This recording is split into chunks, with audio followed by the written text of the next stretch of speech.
Hello everyone, welcome back to my channel Beginners Cosmos. कैसे हैं आप सभी? आई होप आप सभी अच्छे होंगे। तो जैसा कि अभी हम लोग पढ़ रहे थे NIOS का DLED का साइकोलॉजी बुक, जिसमें कि हमने 501 शुरू किया था। 501 में हमने आधा चैप्टर, 501 का चैप्टर फर्स्ट का आधा चैप्टर हमने लास्ट वीडियो में हमने ख़त्म किया था, और आज हम बाकी का आधा करेंगे। आई होप कि आपने यहाँ तक की रिवीजन बहुत अच्छी तरीके से कर ली हो। अगर आपको उसमें कोई डाउट हो तो आप मुझसे कमेंट में पूछ सकते हैं। ठीक है, तो आज हम बाकी का आधा करेंगे और शुरू करेंगे हम यहाँ से। गुरु की भूमिका तथा उसके दायित्व। उपनिषद का शाब्दिक अर्थ है निकट बैठना। अध्येता अध्यापक के चरणों में बैठकर विद्या अर्जन करता था। यहाँ पे अध्येता से मतलब हो गया जो शिक्षा ग्रहण कर रहा है, आप इसको स्टूडेंट्स बोल सकते हो। तो वो क्या करता था, अध्यापक के चरणों पे बैठ के शिक्षा ग्रहण करने का काम किया जाता था। अध्यापन विधि गुरु और शिष्य के बीच मौखिक संवाद के रूप में थी।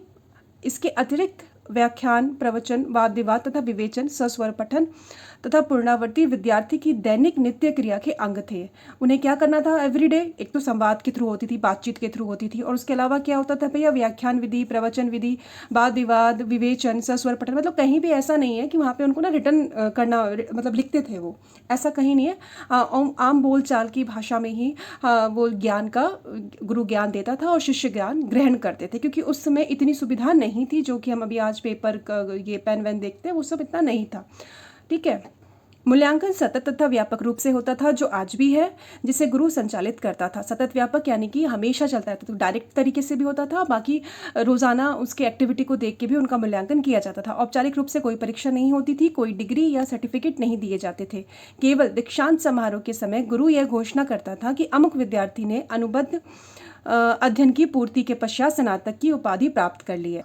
गुरु उस अर्हता प्राप्त विद्यार्थी को एक विदत मंडली के सम्मुख प्रस्तुत करता था, यानी कि एक पूरी मंडली। जैसे आज देखो, एग्जाम्पल के थ्रू मैं आपको बताती हूँ। जैसे आप IAS का इंटरव्यू आप देखते हो, KVS का इंटरव्यू देखते हो, जिसमें क्या होता है कि कुछ लोग बैठते हैं, कुछ इंटरव्यूअर होते हैं, और 3 4 5 कितने भी कह लो आप, और एक वहाँ पे व्यक्ति बैठकर उन इंटरव्यू देता है। तो वो लोग सारे क्या करते हैं कि उनका ज्ञान चेक करते हैं कि हाँ भाई, उस व्यक्ति में वो काम करने की एबिलिटी है कि नहीं है। अगर है तो KVS की नौकरी मिल गई, अगर है तो UPSC की नौकरी मिल गई। उसी तरीके से वही लोग मौखिक रूप से देखते थे कि हाँ, इसने ये स्नातक जो डिग्री हासिल करी है, ऐसे कोई ऐसे प्रमाणित नहीं होता था, तो उसने उसके लिए वो काबिल है कि नहीं है। ठीक है, तो मंडली सम्मुख प्रस्तुत करता था। ये तो कर लिया हमने। अतः विद्यार्थी को वाद विवाद के लिए कहा जाता था, ताकि वह अपनी योग्यता सिद्ध कर सके।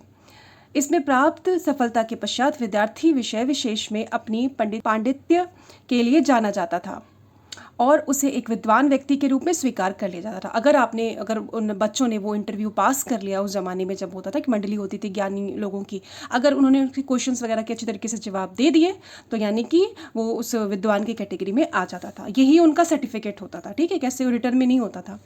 गुरुकुल में प्रवेश परीक्षाओं के माध्यम से होते थे, परीक्षा होती थी। ये परीक्षाएं अत्यंत कठिन होती थी और उच्च शिक्षा के जाने माने केंद्र, कौन से केंद्र?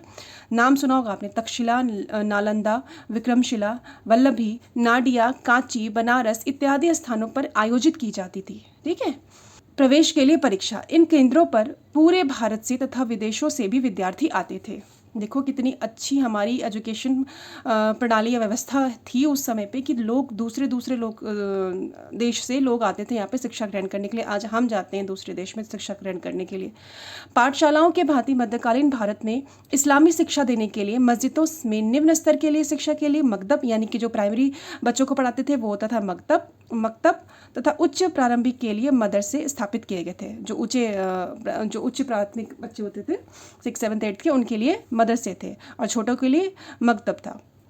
यह इस्लामी शिक्षा, जो कि पवित्र कुरान का भाग होता था, मुसलमान बच्चों को मुल्लाओं तथा मौलवी द्वारा दी जाती थी। जैसे हिंदुओं में पंडित के द्वारा दी जाती थी, उसी तरीके से मुसलमानों में मुल्लाओं के द्वारा दी जाती थी। और यह व्यवस्था उस समय तक चलती रही जब तक भारत में ईस्ट इंडिया कंपनी आई, जिसने बहुत सारे प्रदेश पर नियंत्रक सत्ता के रूप में अपने आप को स्थापित कर लिया। ईस्ट इंडिया कंपनी आने से पहले यही जो हमारी ये व्यवस्था थी शिक्षा की, वही चलती थी। ठीक है। वृत्तिक व्यावसायिक अध्यापक शिक्षा, देखो क्या होता है अध्यापक शिक्षा, क्या कह रहा है ये? तथापि यदि आप आज एक व्यावसायिक अध्यापक बनना चाहते हो, यानी कि टीचिंग को अगर आप एक प्रोफेशन के तौर पे चुनते हो, तो आपके अंदर निम्न गुण होने चाहिए, यानी कि आपके अंदर ये स्किल्स होने इंपॉर्टेंट है। कौन कौन से, देखिए मैंने सिर्फ इसके पॉइंट्स को हाईलाइट कर रखा है, आप इसको अपनी पढ़ लेना, इसमें ऐसा कुछ बताने वाला नहीं है। स्क्रीनशॉट ले लो या पॉज करके देख लो।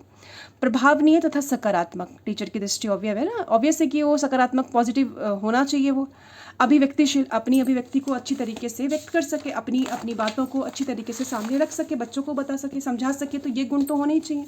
एक अच्छा श्रोता, विश्वसनीय, प्रतिकर व्यवहार, व्यवस्थित, संगठित, आत्मविश्वासी तथा संतुलित, अभिप्रेरणात्मक, रचनात्मक, संवेदनशील, सहानुभूतिशील, नम्य, व्यक्तिगत रूप से अनुभूतिक्षम, मूल्य आधारित, समुदाय के लिए मूल्य के प्रति संवेदनशील, सुवज्ञा, रचनात्मक, सहनशील, धीर, प्रतिबद्ध। ये सारी जो क्वालिटी है एक टीचर में होना चाहिए। एक बार फिर भी अगर मैं बोलूँगी, अगर आपको किसी इसका मतलब नहीं पता है तो एक बार आप इसको पढ़ लो तो आपको पता लग जाएगा, और इसमें ऐसा कुछ इंपॉर्टेंट है नहीं, पर हाँ इसको डिटेल में पता होना ज़रूरी है, दैट्स इट। उसके बाद है आपका एक अध्यापक की विशेषता, उनकी भूमिका तथा दायित्व। भाई किस एक टीचर की क्या दायित्व, रिस्पॉन्सिबिलिटी क्या है, उनका क्या रोल है, उनकी क्या क्वालिटी होनी चाहिए। तो भैया देखो, परिवर्तनशील समाज, ये हम टीचर्स बिल्कुल, आप भी अब आप अगर ये पढ़ रहे हो तो ऑब्वियस है कि आप टीचिंग की ही तैयारी कर रहे हो, तो ये आप लोगों का, हम लोगों का फ़र्ज़ बनता है कि इस समाज को ज्ञान देकर इसे परिवर्तन करें अच्छी जगह पे, मतलब मतलब सही वे में, ठीक है। सकारात्मक रूप से समाज को परिवर्तन करने का दायित्व टीचर पे ही होता है, क्योंकि कल का फ्यूचर हमारे हाथों में है। संयोजित तथा ज्ञान आधारित समाज को ज्ञान देना, ये हमारा काम है। बच्चों को अगर हम शिक्षित करेंगे तभी तो समाज हमारा बढ़ेगा ना, तभी देश का विकास होगा। बच्चे ही शिक्षित नहीं होंगे तो देश का विकास तो पॉसिबल ही नहीं है। तो समाज को ज्ञान देना भी एक अध्यापक का ही काम है। आईसीटी के शैक्षिक प्रक्रिया में अनुप्रयोग, आईसीटी का मतलब आपको पता है और इसके बारे में डिटेल में पढ़ोगे आप। इंफॉर्मेशन एंड कम्युनिकेशन टेक्नोलॉजी, इसके अंदर जितनी भी आपकी टेक्नोलॉजी वाली चीज़ें आ जाती हैं वो शामिल है, और उसका यूज़ करना आज के टाइम पे टीचर को आना बहुत बहुत बहुत इम्पॉर्टेंट है, ठीक है। ये हमारे जो आज के टीचर हैं ना उनके लिए। एक है आपका इधर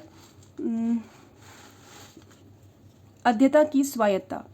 अध्यता यानी कि जो शिक्षा ग्रहण कर रहे हैं ना, उनको पूरी पूरी स्वतंत्रता दो कि वो अपनी बातों को आपके सामने रख सके, अपनी प्रॉब्लम्स खुल के बता सके, ठीक है। एक ऐसे भी कुछ टीचर्स होते हैं जो बच्चों को इतना डरा देते हैं ना कि वो अपनी प्रॉब्लम्स पूछ ही नहीं पाते, पूछते हैं तो पता है कि डांट पड़ेगी, मार तो खैर सकते नहीं अभी, तो इस वजह से ना वो कंफर्टेबल फील नहीं कर पाते हैं। तो इतनी आपको इस तरीके से बच्चों को इन्वॉल्व करना है कि वो अच्छी तरीके से सही वे में अपने प्रॉब्लम्स आके आपसे आसानी से पूछे, ठीक है। ये होना चाहिए। एक है आपका ये विकासशील समाज में अध्यापक की भूमिका। विकासशील समाज, देखो विकासशील का मतलब क्या होता है, पहले तो ये समझो। विकासशील देश जो कि विकास कर रहा है, विकसित देश जो विकास कर चुका है, ठीक है, जो ऑलरेडी कर चुका है। जैसे हमारा इंडिया है वो विकास कर रहा है अभी, क्योंकि पूरी तरीके से किया नहीं है। अमेरिका है वो विकसित है, वो ऑलरेडी डेवलप्ड है पूरी तरीके से, ठीक है। और विकासशील का मतलब जो विकास कर रहा है उसको विकासशील देश बोला जाता है। ये आपने पॉलिटी में पढ़ा भी होगा डेफिनेटली। आज के नए विश्व में बहुत सारी ऐसी भूमिका है जिसके संपादन की अपेक्षा अध्यापक से है। कुछ विशिष्ट भूमिका में निम्नलिखित सम्मिलित है। अब देखो इसमें से मैंने हाईलाइट कर रखा है, ये सारे आप पढ़ लो। इसमें ज़्यादा कुछ ऐसे मतलब नॉलेज वाली बात है नहीं ज़्यादा, इसमें ज़्यादा कुछ ऐसे इंपॉर्टेंट बातें नहीं हैं, तो उसको जस्ट एक बार आप रीड आउट कर लो कि आज के टाइम पे टीचर्स को क्या क्या होना चाहिए, उनमें क्या क्या गुण होने चाहिए और उन्हें क्या क्या आना चाहिए, ठीक है। इसे कर लो बस।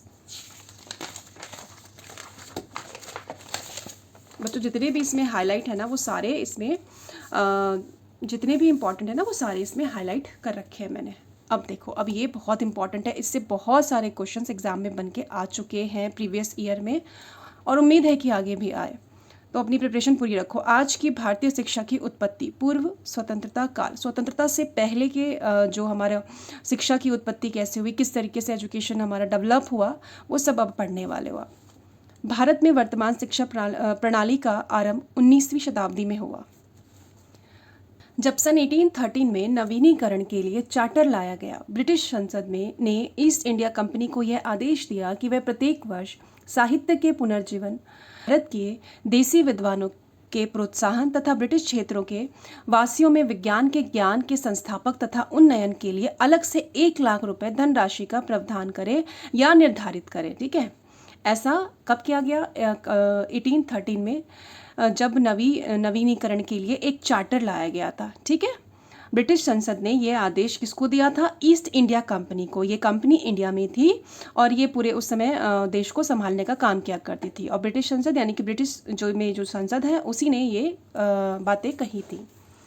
इस प्रकार उन्होंने क्या कहा था? 1 लाख रुपए दिया जाएगा इन सब के लिए। इस प्रकार यह प्रथम बार हुआ कि महारानी बर्तानिया के द्वारा शिक्षा के लिए सरकारी रूप से वित्तीय व्यवस्था की गई। ठीक है, इस प्रकार यह प्रथम बार हुआ कि महारानी बर्तानिया के द्वारा शिक्षा के लिए सरकारी रूप से वित्त व्यवस्था की गई और देसी नागरिकों की शिक्षा के लिए ईस्ट इंडिया कंपनी को दायित्व सौंपा गया। देसी नागरिक के लिए ईस्ट इंडिया कंपनी को पहली बार कब सौंपा गया दायित्व? तो ये सौंपा गया था 1813 में। ठीक है, याद रखना, भूलना नहीं। उसके बाद देखो, अब तुम पढ़ोगे कि हमारी शिक्षा का जो रद्दीकरण किया है, जो एकदम बकवास कर दिया है, उसके पीछे सबसे बड़ा हाथ किसका था? Macaulay mints. अब ये क्या है, ये कौन है, इसने क्या किया? देखो इसके बारे में पढ़ो आप। लॉर्ड मैकाले, जो कि भारत के लिए बनी सर्वोच्च काउंसिलिंग का सदस्य था। लॉर्ड मैकाले कौन था? सर्वोच्च काउंसिलिंग का सदस्य था। सन 18, देखो यहाँ पे ना मिसप्रिंट है, यहाँ पे 1934 लिखा हुआ है, ये मिसप्रिंट है, तुम सही कर लेना, ये 1834 है। ठीक है, 1834 में भारत आया था। कौन था ये? तो ये सर्वोच्च काउंसिलिंग का सदस्य था। 1834 में भारत आया। उस समय भारत के गवर्नर जनरल थे विलियम बेंटिंग। आपको पता है ना कि उस समय कोई प्रधानमंत्री राष्ट्रपति नहीं हुआ करते थे, सिर्फ एक ही हुआ थे, ये थे हमारे मेन गवर्नर जनरल। तो ये वैसे तो 5 साल के लिए था इनमें, बट कोई 5 साल, कोई 6 साल, कोई 3 साल, ऐसे ये लोग रहते थे और अपनी मर्जी से जाते थे। मैकाले भारत में केवल 4 वर्षों के लिए रहे, परंतु इस छोटी अवधि में उसने लाखों भारतीयों के भाग्य को सदा के लिए प्रभावित कर दिया। कैसे किया? अब यहाँ देखो, अंग्रेजी की सर्वोच्चता। लॉर्ड मैकाले जो general committee on public instruction का चेयरमैन था, लॉर्ड मैकाले, एक और याद रखना, इसका चेयरमैन था general committee on public instructions ने जनवरी 1835, यहाँ भी मिसप्रिंट है, सही कर लेना, 19 नहीं 18 होना चाहिए। 1835 में एक स्मरण पत्र मेमोरेंडम तैयार किया तथा प्रसारित किया। क्या था भाई वो? उसने देशज संस्कृति, अब देखो उसने क्या किया, उसने देशज संस्कृति तथा विधाओं, देशज ज्ञान तथा भाषाओं के माध्यम जैसे संस्कृत, अरबी तथा फारसी के विरुद्ध एक निर्णयात्मक आधार लेते हुए उन्हें नकारा और अंग्रेजी भाषा के माध्यम से पश्चात विज्ञान का समर्थन किया। अब देखो इसने क्या किया था कि देश में उस समय जो पढ़ाई होती थी वो संस्कृत में होती थी, आपका अरबी में क्योंकि उस समय, और फारसी में क्योंकि उस समय वो मुगल जो आए थे, बाहर से बहुत सारे लोग आके, राजा वगैरह आए थे, तो इसलिए अरबी फारसी भी हमारा ही एक हिस्सा बन गई थी, और संस्कृत तो थी ही थी, इसमें शिक्षा वगैरह देते थे। लेकिन इन्होंने क्या किया, मैकाले ने क्या किया, उसने सबको बोला कि सब बेकार है, तुम सिर्फ और सिर्फ जो भाषा है वो अंग्रेजी यूज़ करो, अंग्रेजी ही सर्वोत्तम भाषा है और सब हटाओ। इस विषय पर उसकी यह धारणा भारतीय शिक्षा के इतिहास में मैकाले मिंट्स के नाम से प्रख्यात, या यूँ कह लो कि कुख्यात, बेकार हुई। ठीक है, कि सब कुछ बेकार है, सिर्फ और सिर्फ इंग्लिश ही अच्छी है, तो सारी लैंग्वेजेस को हटाओ, इंग्लिश को इंपॉर्टेंस दो, जिसने भारतीय शिक्षा पद्धति को गहन रूप से प्रभावित किया। में देसी शिक्षा पद्धति के विषय में सोचने भर में 100 वर्ष लग गए, जब सन 1937 में महात्मा गांधी ने वार्धा कॉन्फ्रेंस में बेसिक एजुकेशन, बुनियादी शिक्षा का प्रस्ताव रखा। अभी बेसिक एजुकेशन और वार्धा कॉन्फ्रेंस के बारे में इसी चैप्टर में आप आगे पढ़ने वाले हो, इसलिए अभी मैं ज़्यादा इसमें गौर नहीं कर रही हूँ। ठीक है, और आज लगभग 200 वर्ष के पश्चात भी मैकाले के प्रभाव को मिटा नहीं पाए हैं। क्या मिटा पाए हो आप? आज भी नहीं मिटा पाए हो। आज भी इंग्लिश के प्रभाव क्या कम है? जैसे इंग्लिश नहीं आती और ज्ञान है उसके अंदर कूट कूट के भरा हुआ है, फिर भी उसको अनपढ़ ही समझा जाता है। ये समझा जाता है कि उस पढ़ा लिखा ही नहीं है। ठीक है, आप किसी, अगर मैं आपसे एग्जांपल, आप टीचर हो, अगर आप किसी अच्छे प्राइवेट स्कूल में चले जाओ इंटरव्यू देने के लिए, अगर आपको इंग्लिश नहीं आती है तो वो आप फर्स्ट राउंड ही क्लियर नहीं कर पाओगे, नॉलेज तो दूर की बात है हिंदी सब्जेक्ट के अलावा। तो भाई आज भी हम गुलाम बने पड़े हैं अंग्रेज़ों के। जैसे जिसने इंग्लिश में बोल दिया वो भाई पूछो ही मत, फिर चाहे उनमें ज्ञान हो या ना हो। तो भाषा एक माध्यम होना चाहिए, ज्ञान को नापने वाला ना नहीं होना चाहिए। उसने बड़े ही घमंड से ये झूठा दावा दिया। अब उसने क्या दावा दिया ये कर लो, क्योंकि ये एग्जाम में आया हुआ है, कि एक अच्छी यूरोपीय लाइब्रेरी की एक अकेली अलमारी समस्त भारत और अरब के पूरे साहित्य से अच्छी है। ये किसने कहा? किसने कहा? ये कहा आपका ये लॉर्ड मैकाले ने। क्या कहा? कि एक अच्छी यूरोपीय लाइब्रेरी की एक अकेली अलमीरा, एक लाइब्रेरी की अकेली अलमीरा समस्त भारत और यूरोप के पूरे साहित्य से, अरब के पूरे साहित्य से अच्छी है। ये बात कही थी, यानी कि एक अलमीरा पूरे भारत देश के साहित्य से अच्छी है। ठीक है, कैसे हो सकता है ये, पर उसने ये बात बोली थी। अब ऐसे मैकाले के मिंट्स तथा डाउनवर्ड फिल्ट्रेशन थ्योरी को लॉर्ड बेंटिक जो उस समय भारत के गवर्नर जनरल थे, ब्रिटिश साम्राज्य की ओर से स्वीकार कर लिया और आदेश दिए कि भारतीय शिक्षा प्रणाली के लिए अंग्रेजी को शिक्षा का माध्यम स्वीकार कर लिया जाए। मान लिया भैया बेंटिक ने, जो उस समय जनरल गवर्नर था। उस दिन के बाद मैकाले का मिंट्स लगभग 2 शताब्दियों तक भारत में शिक्षा का आधार बन गए और आज स्वतंत्रता के बाद भी अंग्रेजी को शिक्षा का माध्यम मानते आ रहे हैं। और इतना ही नहीं, अंग्रेजी की तुलना में राष्ट्रीय भाषाओं से शिक्षित व्यक्तियों को हीन समझा जा रहा है। बताओ, समझा जा रहा है कि नहीं समझा जा रहा? हाँ, समझा जा रहा है। राष्ट्रभाषाओं की एक्चुअली कोई वैल्यू रही ही नहीं है। अगर आपको इंग्लिश आती है तो मीन्स आप हाई एजुकेशन आपने ले रखी है, और नहीं आती है तो फिर तो कुछ भी नहीं है। नॉलेज कोई देखता ही नहीं। सबसे पहले आपकी लैंग्वेज देखेंगे। कहीं भी किसी भी जगह आप इंटरव्यू देने के लिए चले जाओ, किसी भी अच्छी जगह जाके देखो, आप किसी अच्छे स्कूल में जाके देखना आप, जो कि पूरी तरीके से गलत है, नहीं होना चाहिए ऐसा। अंग्रेज चले तो गए लेकिन अपना छाप यहाँ पे छोड़ के गए। उसके बाद देखिए वुड डिस्पैच। अब ये क्या है? हाँ देखिए, बीच बीच में ना क्वेश्चंस आते रहते हैं। अगर आप इसकी प्रैक्टिस करना चाहो तो आप इसको कर सकते हो, ठीक है। ये जो आपने पढ़ा है उससे रिलेटेड क्वेश्चंस हैं। वुड डिस्पैच, व्यापक शिक्षा प्रणाली और संगठनात्मक संरचना। उपयुक्त अनुच्छेदों में आपने देखा कि किस प्रकार लॉर्ड मैकाले के मिंट्स ने बेंटिक सरकार की शिक्षा नीति को प्रभावित किया, जो अगले 40 वर्ष तक लागू रही। सन 1853 में जब कंपनी चार्टर को नवीनीकरण विचार के लिए ब्रिटिश संसद के सम्मुख आया तो संसद ने भारत में शिक्षा की प्रगति की जांच की, ठीक है। अब ये इस जांच के आधार पर की गई टिप्पणियों तथा प्रस्तावित सुधारों के रूप में शिक्षा का चार्टर, जिसे सन 1854 का वुड डिस्पैच कहा गया है, जारी किया गया। शिक्षा का चार्टर कब जारी किया गया? शिक्षा का चार्टर, जिसे सन 1854 का वुड डिस्पैच कहा गया है। 1854 याद रखना, ये वुड डिस्पैच कब आया था? 1854, शिक्षा का चार्टर, ठीक है। जब उसको ये मैकाले मिंट्स जब पढ़ा उसके बारे में इंफॉर्मेशन निकालने के लिए कि वो कैसा काम कर रहा है, सही कर रहा है नहीं कर रहा है, उसके लिए इसका गठन हुआ था, ठीक है, इस चार्टर का। भारत में वुड डिस्पैच को शिक्षा का मैग्मा कार्टा, महाधिकार पत्र, याद रखना किस समझा जाता है। तो शिक्षा का मैग्मा कार्टा, कितनी बार ये क्वेश्चन आ चुका है, याद रखना, वेरी इंपॉर्टेंट, बहुत बार आ चुका है, ठीक है। किससे कहा गया है? तो वुड डिस्पैच को कहा गया है। कब आया था? 1854 में आया था। ब्रिटिश संसद की ओर शिक्षा नीति के रूप में अपनाई जाने वाली यह पहली सरकारी घोषणा थी। ब्रिटिश संसद की ओर शिक्षा नीति के रूप में अपनाई जाने वाली पहली सरकारी घोषणा कौन सी थी? Wood dispatch. दो कितने सारे क्वेश्चन मिल गए आपको इसी में। वुड डिस्पैच के द्वारा भारतवासियों की शिक्षा का दायित्व ईस्ट इंडिया कंपनी पर डाला गया और स्पष्ट किया गया कि किसी भी, अब सीधा कंपनी ही एजुकेशन देगी, मतलब एजुकेशन की रिस्पॉन्सिबिलिटी निभाएगी, उसके सारे कार्य सब ये कंपनी ही करेगी, अवस्था में इसकी अवहेलना ना हो। इस प्रेषण ने भारत में शिक्षा की एक नई दिशा दी, जिसका आज की भारत की शिक्षा पर प्रभाव देखा जा सकता है। इस शिक्षा का उद्देश्य यूरोपीय कलाओं, विज्ञान, दर्शन तथा साहित्य का अंग्रेजी के माध्यम से प्रसारण था। इस शिक्षा का उद्देश्य क्या था? यूरोपीय कलाओं, विज्ञान, दर्शन और साहित्य का अंग्रेजी के माध्यम से प्रसारण था। भारतीय भाषाओं के उन्नयन को प्रोत्साहित करना भी इस उद्देश्य में सम्मिलित था। लोक नौकरशाही की उत्पत्ति इस शिक्षा का एक महत्वपूर्ण उद्देश्य था। इस प्रयोजन के लिए जनशिक्षा के प्रसार को प्राथमिकता दी गई। इसके लिए बहुत सारे प्राथमिक, मिडिल तथा हाई स्कूल खोले गए। प्रथम बार वुड डिस्पैच ने देश के 5 प्रांतों बंगाल, मुंबई, मद्रास, पंजाब और नॉर्थ वेस्ट प्रांत में डिपार्टमेंट ऑफ पब्लिक इंस्ट्रक्शन खोले। सबसे पहले तो ये बताओ, ये जो इसका मतलब है वो क्या होता है? डिपार्टमेंट ऑफ पब्लिक इंस्ट्रक्शन यानी कि एजुकेशन की रिस्पॉन्सिबिलिटी उस राज्य की है जहाँ पे ये खोला गया ना। राज्य उस अपनी जगह की, अपने राज्य की रिस्पॉन्सिबिलिटी खुद उठाएगा एजुकेशन के लिए। तो इसके लिए 5 जगहों पर खोला गया था। सबसे पहले बंगाल में, ये वुड डिस्पैच के दौरान ही, ठीक है, बम्बई में, और बंगाल, बम्बे, मद्रास, पंजाब और नॉर्थ वेस्ट, ठीक है, याद रखना। इसके फलस्वरूप 1857 में पहले 3 विश्वविद्यालयों की भी स्थापना की गई। पहले 3 विश्वविद्यालय की स्थापना की गई। कौन कौन से, कहाँ कहाँ पे हैं ये विश्वविद्यालय हैं? कलकत्ता में, मुंबई में और मद्रास में। ये भी याद रखना, क्वेश्चन आया हुआ है। वो डिस्पैच के द्वारा शिक्षा के अधिकांश पक्षों से संबंधित अनुशंसाएं दी गई। क्या थी? जैसे देश भर में श्रेणीकृत विद्यालय, प्रारंभिक school, high school, intermediate college तथा विश्वविद्यालय का नेटवर्क स्थापित करना।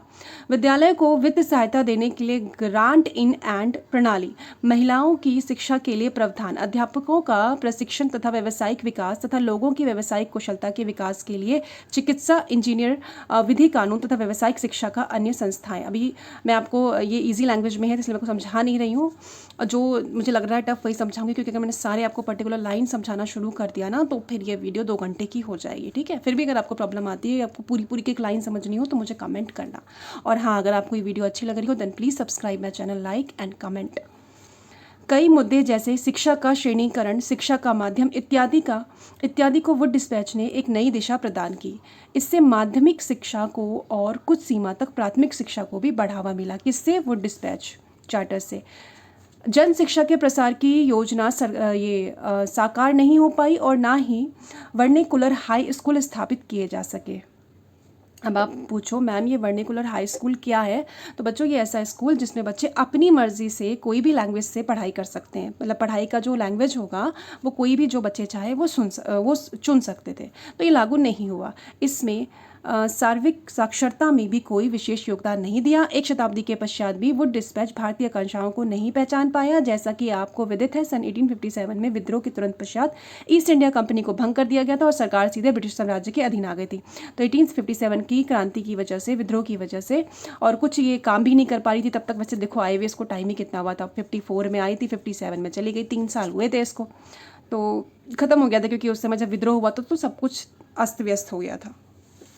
फिर से क्वेश्चन से रिवीजन करना चाहो तो एक बार रिवीजन करके देख लेना। जैसे एक क्वेश्चन में छोड़ो, अभी मैं कराऊंगी तो बहुत टाइम लग जाएगा।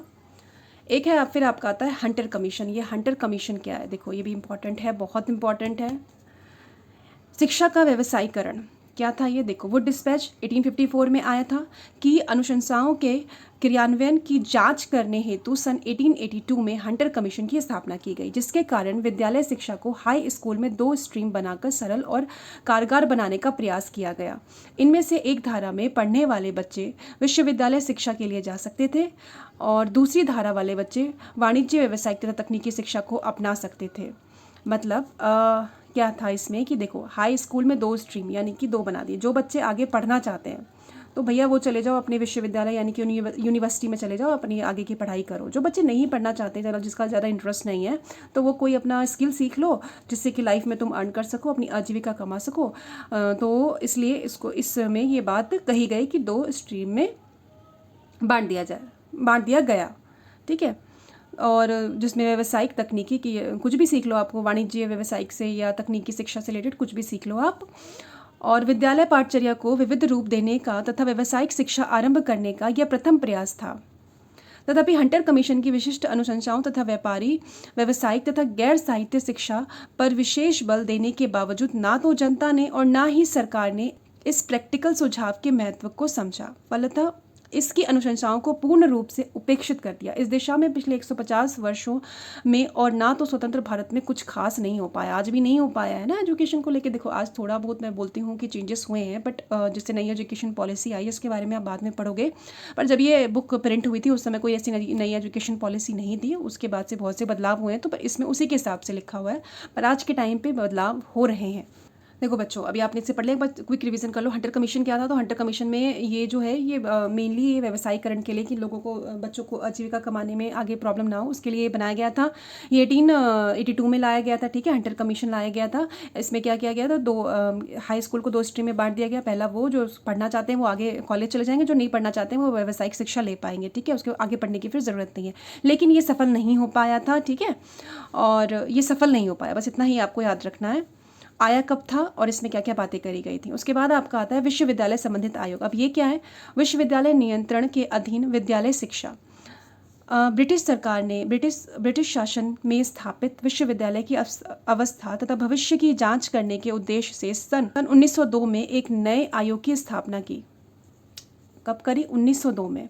इस आयोग ने विश्वविद्यालय प्रशासन के पुनर्गठन की अनुशंसा की। विश्वविद्यालय द्वारा संबद्ध कॉलेज कॉलेजों तथा कठोर पर्यवेक्षण तथा संबद्धता के लिए कठोर शर्तों एवं पाठ्यचर्या तथा परीक्षा प्रणाली में मुख्य परिवर्तन किए।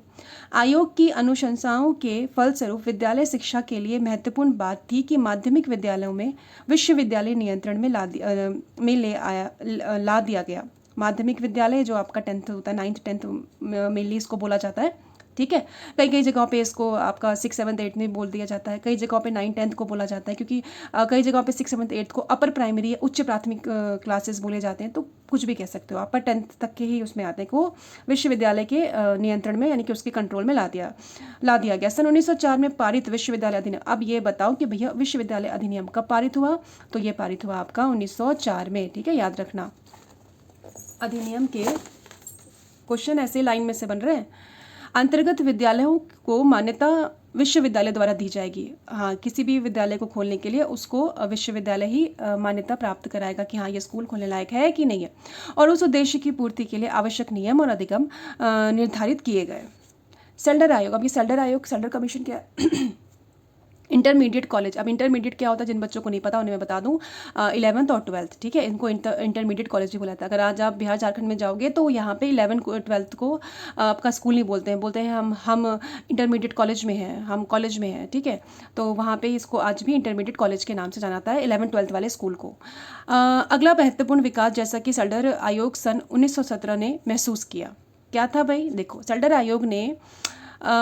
आयोग ने उच्च शिक्षा के दिशाखन की संस्तुति मैट्रिकुलेशन परीक्षा के बाद की बजाय इंटरमीडिएट परीक्षा के बाद के लिए की, और इंटरमीडिएट कॉलेजेस की स्थापना का सुझाव दिया। इंटरमीडिएट कॉलेजेस की स्थापना का सुझाव दिया, ठीक है, जिसमें कला, विज्ञान, चिकित्सा, इंजीनियरिंग, अध्यापन आदि की शिक्षा का प्रावधान था। ये पाठ्यचर्याएं चलाने के लिए या तो स्वतंत्र संस्थाएं खोली जाए, ये कह रहा है, ठीक है, सेल्डर आयोग की सिफारिशें थी, या तो भैया एक स्वतंत्र संस्था खोलो इन्हें चलाने के लिए, अगर नहीं तो उन्हें कुछ विशेष हाई स्कूल के साथ जोड़ दो। हाई स्कूल तो उस समय थे, उसके साथ जोड़ दो उसे। सेल्डर आयोग ने यह अनुशंसा भी की कि board of secondary and intermediate education स्थापित कर दिए जाए, जिसके अंतर्गत माध्यमिक शिक्षा का प्रशासन तथा नियंत्रण है। और ऐसा हुआ। 10th में आप बोर्ड देते हो ना, 12th में बोर्ड देते हो ना, इसी की वजह से, सेल्डर आयोग की वजह से। संभवत इस प्रकार सेल्डर आयोग ने आज के +2 की अवस्था या जूनियर कॉलेज, इसको जूनियर कॉलेज भी बोलते हैं ना, 11th 12th बताया था मैंने अभी आपको ये ऊपर, इसको जूनियर कॉलेज भी बोलते हैं। बिहार झारखंड में देखना, कॉलेज की अवधारणा का बीज बोया। समझ में आ गया आपको किसकी अवधारणा का? अब ये आ सकता है +2 किस आयोग में इसकी सिफारिश की गई, ठीक है, याद रखना। और ये कब आया? 1917 में आया, भूलना नहीं, और एक बार रिवीजन करते रहना। भारत के विभिन्न विश्वविद्यालयों ने इस आयोग के सुझाव को स्वीकार कर लिया। यह पहली बार हुआ कि किसी आयोग ने इंटरमीडिएट कक्षाओं को हाई स्कूल के साथ जोड़ा तथा हाई स्कूल तथा इंटरमीडिएट शिक्षा का नियंत्रण हेतु बोर्ड ऑफ एजुकेशन बनाया, ठीक है। यह पहला आयोग ऐसा था जिसने क्या किया? हाई स्कूल तथा इंटरमीडिएट शिक्षा के लिए नियंत्रण हेतु बोर्ड ऑफ एजुकेशन बनाया। 10th का बोर्ड, 12th का बोर्ड, भूलना नहीं, याद रखना आप लोग। उसके बाद है तुम्हारा हारगट समिति। अभी हारगट समिति क्या है? उसके बाद है तुम्हारा हार्टक समिति। हार्टक समिति क्या है? देश में शिक्षा की स्थिति की जांच करने के उद्देश्य से सन 1929 में हार्टक समिति की स्थापना की गई। कब करी गई? 1929 में। बहुत बड़ी संख्या में विद्यार्थी जो किसी व्यवसाय में लगना चाहते हैं, उनके लिए मिडिल स्कूल के पश्चात विद्यालयों में अधिक विविध पाठ्यक्रम का प्रावधान होना चाहिए। समिति ने यह भी सिफारिश की कि अधिक बच्चे मिडिल स्कूल पास करने के बाद औद्योगिक या व्यापारिक क्षेत्रों में भेज दिए जाए, जहां टेक्निकल तथा औद्योगिक विद्यालय में उन्हें विशेष शिक्षा के लिए तैयार किया जाए। इस समिति ने अध्यापक, ये मिट गया है, अध्यापक शिक्षा तथा माध्यमिक अध्यापकों सेवा अवस्थाओं की समीक्षा भी की। किसने करी है? हार्टक समिति ने। 19 कब हुआ था ये? 1929 में इसकी स्थापना हुई थी। सप्रू समिति, ये क्या है? विविध व्यावसायिक पाठ्यक्रम। सप्रू समिति की नियुक्ति 1934 में हुई थी। अब ये केंद्र नहीं था, ये उत्तर प्रदेश में हुआ था, ठीक है, यूपी एक स्टेट है ना, उसमें इसकी स्थापना करी गई थी सप्रू समिति की। सरकार ने उत्तर प्रदेश में बेरोजगारी के कारण की जांच करने के लिए कि भैया वहाँ पे इतनी जनसंख्या बहुत है, पहले भी थी, तो वहाँ पे बेरोजगारी बहुत ज़्यादा थी, तो बेरोजगारी क्यों हो रही है इतनी, इसकी जाँच करने के लिए गवर्नमेंट ने यहाँ पे सप्रू समिति की स्थापना कराई थी 1934 में।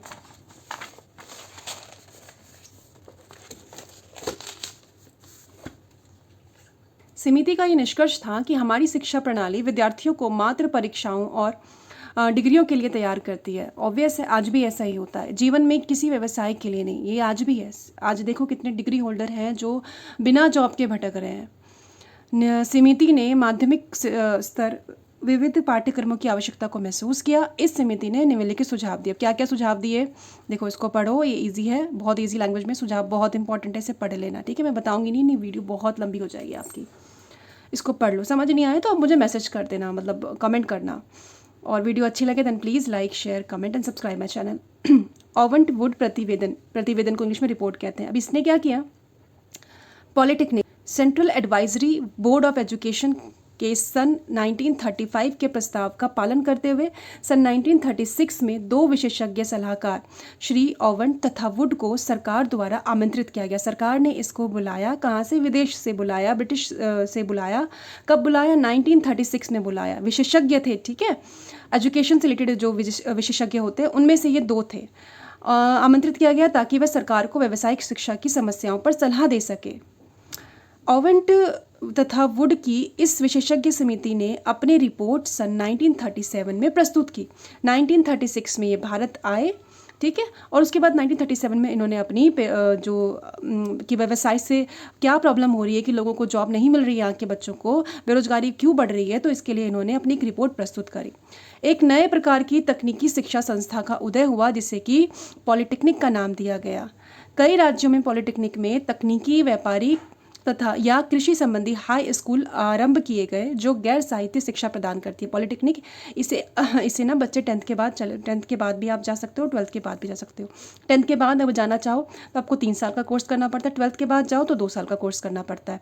इसमें आपको क्या करता है, आपको व्यवसाय के लिए तैयार करेंगे। इसमें आपको तकनीकी, व्यापारिक, कोई भी व्यापार करना चाहो, कृषि संबंधी और भी बहुत सी चीज़ें इसमें बताया जाता है, सिखाया जाता है। गैर साहित्यिक यानी कि इसमें कल्पना का कोई महत्व नहीं है, कोई जगह ही नहीं है, ठीक है। जैसे हिंदी में होता है ना साहित्य कल्पना, ये सब नहीं होता। स्किल से डेवलप कुछ सिखा देते हैं जिससे कि आगे चलकर आप लाइफ में अर्न कर सको। तो ये जो हमारा पॉलिटेक्निक था कब बनाया गया था, इसकी स्थापना कब हुई, तो 1937 में हुई थी। किस रिपोर्ट के तहत, तो ओवेंट वुड प्रतिवेदन, ठीक है, याद रखना। इसकी स्थापना ये 1937 में इन्होंने रिपोर्ट अपनी प्रस्तुत करी थी। आए कब थे और रिपोर्ट प्रस्तुत करी थी, इसमें भी चेंजेस है। जाकिर हुसैन समिति प्रतिवेदन, अब इन्होंने क्या किया, Wardha scheme, very very important, बहुत इंपॉर्टेंट है ये। वारधा स्कीम 1937, बेसिक शिक्षा। अब ये वारधा स्कीम क्या है, देखिए सन 1937 में जब 7 प्रांतों में देसी निवासियों के प्रतिनिधियों के साथ प्रांतीय सरकार बनाई गई। 1937 में एक और चीज़ याद रख लेना, इसी में एक और ये लाइन दे रही है, ये भी क्वेश्चन पूछ सकते हैं कि प्रांतीय सरकार कब बनाई गई 7 देशों में, 7 प्रांतों में, राज्यों में। 1937 में बनाए गए। तो उन्होंने अपना ध्यान शैक्षिक सुधारों पर भी किया कि अगर शिक्षा में सुधार नहीं तो देश का विकास नहीं हो सकता। शिक्षा स्तंभ है देश का। अक्टूबर 1937 में वारधा में एक अखिल भारतीय राष्ट्रीय शैक्षिक सम्मेलन आयोजित किया गया। कहाँ, वारधा में, 1937 में। इस सम्मेलन में महात्मा गांधी द्वारा सुझाया गया यह प्रस्ताव पारित किया गया। क्या सुझाया था, ये आगे पढ़ोगे। राष्ट्रीय स्तर पर सभी बच्चे को 7 साल की निःशुल्क तथा अनिवार्य शिक्षा मातृभाषा के माध्यम से दी जाएगी। जो भी लैंग्वेज वो चुनेंगे उसके हिसाब से आपको 7 वर्ष तक के बच्चों को शिक्षा देनी होगी, जिसमें शैक्षिक प्रक्रिया इस समस्त अवधि में हाथ से किए जाने वाले उत्पादक कार्य के गिर्द केंद्रित होगा। विकसित की जाने वाली सभी योग्यताएं या प्रशिक्षण जहां तक संभव हो बच्चे के परिवेश में ही चुने गए किसी केंद्रीय हस्तशिल्प के साथ समग्र रूप से संबंधित होगा। हस्तशिल्प का मतलब समझ के हाथ से किया गया कार्य, शिल्प, कलाकार, कुछ भी कह रहे हो जो हाथ से करते हैं। केंद्र यानी कि सेंट्रल लेवल पर जो बच्चे के आसपास जिस जगह पे बच्चे रह रहे हैं उसके आसपास जो भी सेंट्रल ये होगा हस्तशिल्प, वहाँ पे बच्चों को सिखाया जाएगा, स्किल डेवलप किया जाएगा। ये इस स्कीम, वारधा स्कीम में ये बात रखी गई थी गांधी जी के उससे, और उसके बाद गांधी जी ने ये बात रखी थी। डॉक्टर जाकिर हुसैन की अध्यक्षता में एक समिति का गठन किया गया। इस समिति ने अपनी प्रथम व्यापक राष्ट्रीय शिक्षा स्कीम तैयार कर इसकी रिपोर्ट 2 दिसंबर 1937 में को प्रस्तुत कर दी, ठीक है। 1937 में अक्टूबर में देखो ये सम्मेलन हुआ था और इसकी रिपोर्ट कब प्रस्तुत की गई थी, दिसंबर में इसको प्रस्तुत कर दिया रिपोर्ट। डॉक्टर जाकिर हुसैन इस सम्मेलन के अध्यक्ष थे, इसीलिए इस सम्मेलन को डॉक्टर जाकिर हुसैन समिति के नाम से भी जाना जाता है, ठीक है। 2 दिसंबर में इन्होंने अपनी रिपोर्ट प्रस्तुत कर दी। इस स्कीम को वारधा स्कीम बेसिक शिक्षा के नाम से भी जाना जाता है। ठीक है, वारधा स्कीम कह लो, बेसिक शिक्षा कह लो, या डॉक्टर जाकिर हुसैन रिपोर्ट कह लो, कुछ भी कह लो, एक ही है ये। ठीक है, इस स्कीम के मुख्य लक्षण निम्नलिखित हैं। संपूर्ण शिक्षा किसी बेसिक क्राफ्ट के साथ किसी उद्योग अथवा व्यवसाय को शिक्षा का केंद्र मानते हुए दी जाएगी, यानी कि जो भी बच्चे व्यवसाय आगे लाइफ में करने वाले हैं उसी के आधार पर शिक्षा दी जाएगी। इसे कार्य आधारित शिक्षा कहते हैं। शिक्षा एक सीमा तक आत्मनिर्भर या स्वावलंबी होनी चाहिए, जिससे अध्यापकों को वेतन दिया जा सके। प्रत्येक विद्यार्थी को जीवन के हाथ द्वारा किए गए कार्य से कमाना सीखना चाहिए। ऑब्वियस है ना, हाथों से। गांधी जी हमेशा हाथों से काम किए हुए चीज़ों पर विश्वास करते थे, न कि मशीनों पर। यही कारण है कि शारीरिक कार्य पर इस पर बल दिया गया था। अधिगम का संबंध गहन रूप से घर, समुदाय तथा बच्चे के जीवन आधारित क्रियाकलाप से किया गया। अधिगम ऐसी होनी चाहिए जिससे कि बच्चों, जो घर, समुदाय, बच्चे का जीवन, अधिगम को इनसे जोड़ो, बच्चे के रियल लाइफ से जोड़ो, जो कि आज है। इसके अतिरिक्त कुटीर उद्योग तथा व्यवसाय से भी इस दर्शन का शैक्षिक नीतियों तथा विशेषतः प्रारंभिक शिक्षा तथा निःशुल्क अनिवार्य शिक्षा पर इतना गहरा असर पड़ा कि इसे भारत के संविधान में स्थान मिल गया। आपको पता है ना कि ये जो बच्चों को निःशुल्क शिक्षा का जो प्रावधान है वो हमारे मौलिक अधिकार में से एक है, उसमें शामिल कर लिया गया है बच्चों को शिक्षा वाला अधिकार में देखना। शारीरिक तथा मानसिक रूप से विकलांग बच्चे की शिक्षा का प्रबंध करना, अनिवार्य शारीरिक शिक्षा की व्यवस्था करना, सामाजिक तथा मनोरंजन संबंधी क्रियाकलाप का प्रावधान तथा केंद्र और प्रांत में शिक्षा विभाग का गठन सम्मिलित है इसके अंतर्गत। अब ये क्या है? Sergeant report. अब ये सार्जेंट रिपोर्ट क्या है? सार्जेंट रिपोर्ट पहली ऐसी व्यापक स्कीम थी जिसमें शिक्षा के सभी स्तर तथा पक्ष, पूर्व प्राथमिक, प्राथमिक, हाई स्कूल तथा विश्वविद्यालय शिक्षा तथा साथ ही साथ तकनीकी, व्यवसाय, सांवृत्तिक शिक्षा सम्मिलित थी। इसके अंतर्गत सारी की सारी ये सारी शिक्षा सम्मिलित थी। ये पहली ऐसी स्कीम थी जिसके अंतर्गत सभी पक्षों पर नज़र डाला गया। आपका क्लास फर्स्ट से लेके आपका क्लास फर्स्ट भी नहीं, नर्सरी केजी मान लो आप, प्री प्राइमरी भी आ गया ना, पूर्व प्राथमिक से लेके आपका हाई स्कूल, हाई स्कूल के बाद व्यवसाय वगैरह सब कुछ इसमें इंक्लूड है। अध्यापन संवृत्ति को यथेष्ट महत्व दिया गया। अध्यापकों के वेतन तथा सेवा शर्तों में सुधार भी सुझाए गए। रिपोर्ट में उत्पाद शिक्षा पर बल दिया गया। देश की बेरोजगारी समस्या पर गहन विचार किया गया और माना गया कि शिक्षा में ही सबका समाधान निहित है। ऑब्वियस है, शिक्षा से ही चेंजेस हो सकते हैं। एजुकेशन नहीं तो चेंज नहीं। एजुकेशन ही किसी भी इंसान का विकास करता है, डेवलपमेंट करता है। बिना एजुकेशन के इंसान पशु के समान है। शिक्षा बिना इंसान पशु है। आपका लास्ट में सारांश, यानी कि अब ये चैप्टर आपका ख़त्म हो गया। ये सारांश है बस, उसके बाद एक कहाँ से पुस्तक के नोट्स बनाए जा सकते हैं, ख़त्म हो गया। अगली क्लास से आपका चैप्टर नंबर 2 शुरू होगा। आई होप कि आपको ये अच्छी तरीके से समझ में आ गया हो। अगर आपको समझ में आया होगा then please subscribe my channel, like, comment, और अगर कोई भी प्रॉब्लम हो तो आप मुझे कमेंट करके आप मुझसे अपनी प्रॉब्लम शेयर कर सकते हैं। ठीक है, तब तक के लिए best of luck for your study. Revision करते रहिए। Take care, bye.